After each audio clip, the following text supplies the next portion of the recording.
All right. One of the big questions headed into this offseason was, is CJ Stroud going to have more command and control at the line of scrimmage to help allay some of this disastrous offensive line play, blitz pickups, et cetera, that we saw last year? I don't have enough time to lay out all of the disasters from last season. It's been answered pretty conclusively at this point that, yes, he has. CJ was asked about how he feels about that, having more command and control at the line of scrimmage or over the offense this year.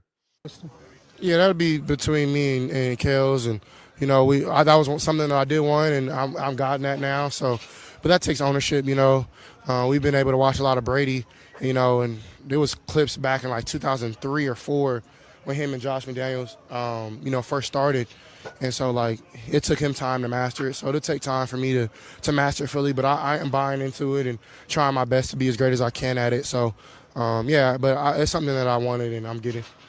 Yeah, there's a million things that are going to be different about the way CJ is operating this year. Bobby Slowick just flat out didn't expect or want the quarterback to necessarily be directing a lot of the traffic pre-snap, and that's part of the system in this scheme. And then maybe a little bit because he had a younger quarterback. Nick Caley, when CJ says Cal's there, he's talking about Nick Caley, the new offensive coordinator. He comes out of New England, and yes, and then he goes and works with Matt Stafford in LA. And he's worked with veteran quarterbacks that can very much direct traffic and tweak the offense. Tom Brady is the gold standard for ability to do that.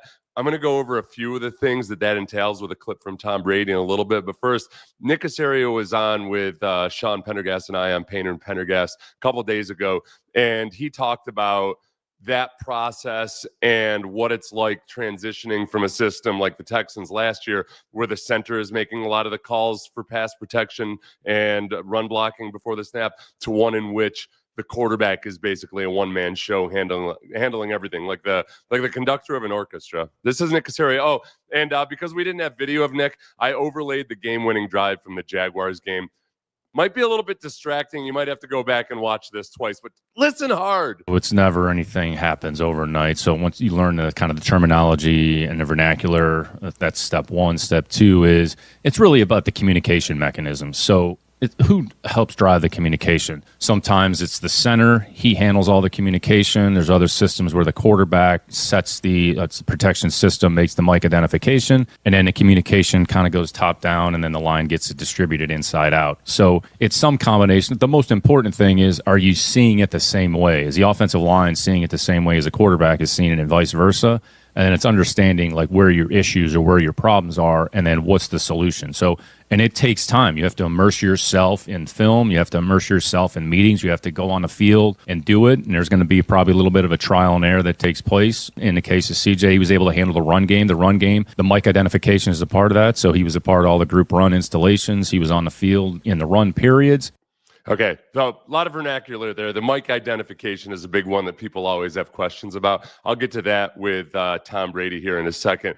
But what are you seeing, and is everybody on the same page? That is a huge part of it. In the clip I'm going to show you from Tom Brady, you can see exactly how valuable it is to have a quarterback directing everything. Because the quarterback, to put it really simply, can see things that the center never could see just by sheer the geometry of the situation. The quarterback is back. He can survey all 11 players. He can see exactly the micro movements of the defensive backs before the snap. He can bring guys in to block, and it's night and day. The trouble is it's really, really hard to do. You're spinning a whole lot of plates, and it takes a lot of reps. It takes a lot of time. I liked hearing that CJ's been working, like watching Tom Brady from 2003 and 2004, because that's before Tom Brady became the chess master that he would eventually become. He was like a teenage prodigy at that point. Had a lot of potential, but they had to really work at it. And it doesn't happen overnight. No other human being has played quarterback at the same mental level as Tom Brady. So you're not going to get there in one off season. The run game is also a part of it. But I'm going to bring up this clip. And there's so many elements to this, including the fact that Tom Brady spent 25 seconds at the line of scrimmage before the snap, before anything happened. And I'll point out a few of the things that are going on, and it's still just not even 1/10 of everything that's actually going on.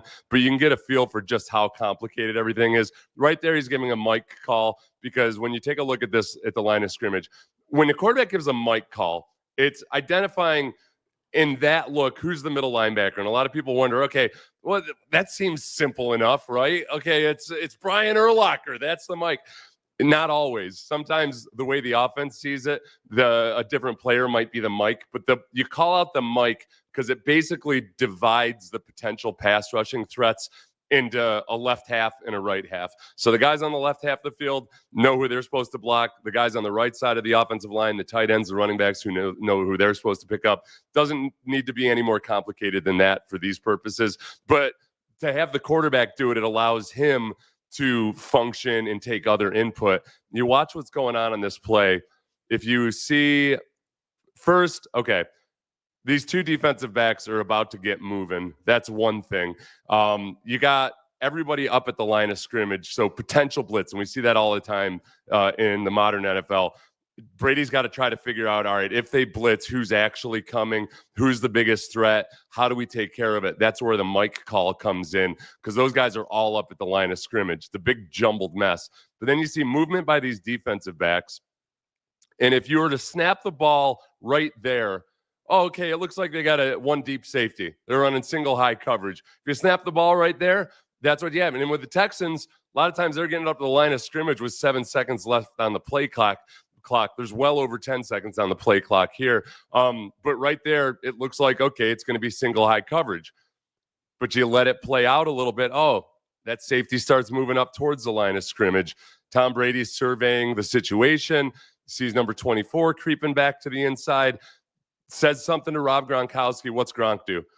Gronk shifts down, likely to get into pass protection. At this point, Brady probably feels like it's definitely a blitz. He also knows by film study what that safety might do when it is or is not blitz.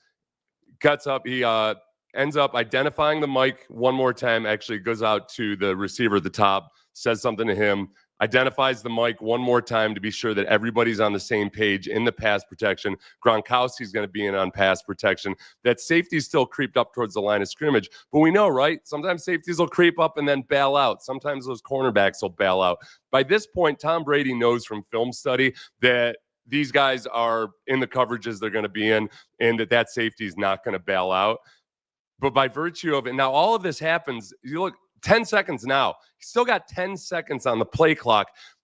The other thing that happens during all of that time, two things happen. One, DBs and linebackers start to get a little bit antsy. A linebacker who might be blitzing but is nervous about his coverage responsibilities starts to look a little antsy.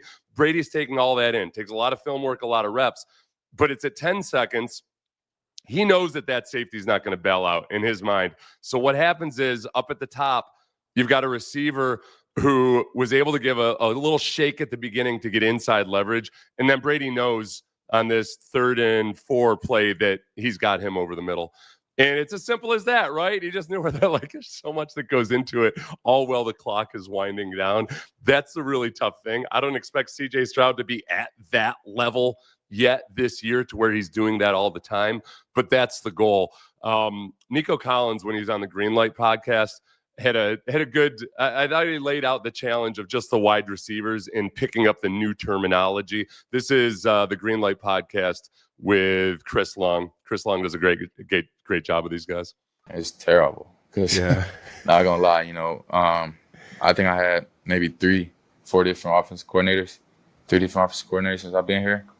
And every offense is different terms, and it's one of those, man, you just gotta forget the old terms. Once you program it, and it's like, oh, it's a new language, so you got to forget the old language to pick up on a new one. And sometimes the new one doesn't mean the same thing as the old one, so I feel like, man, it's really just come down to preparation, studying, after you leave the building, just putting your eyes on the playbook, scheming through it, do the little things you need to. So when that time comes on the field, you're ready.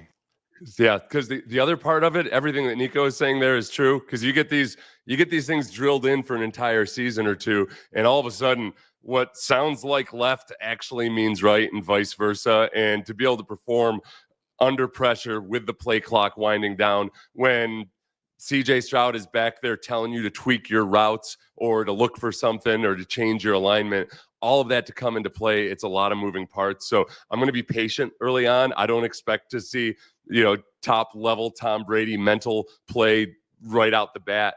If you think about Deshaun Watson, obviously Deshaun Watson was doing a lot of things that Bill O'Brien had learned while working with Tom Brady.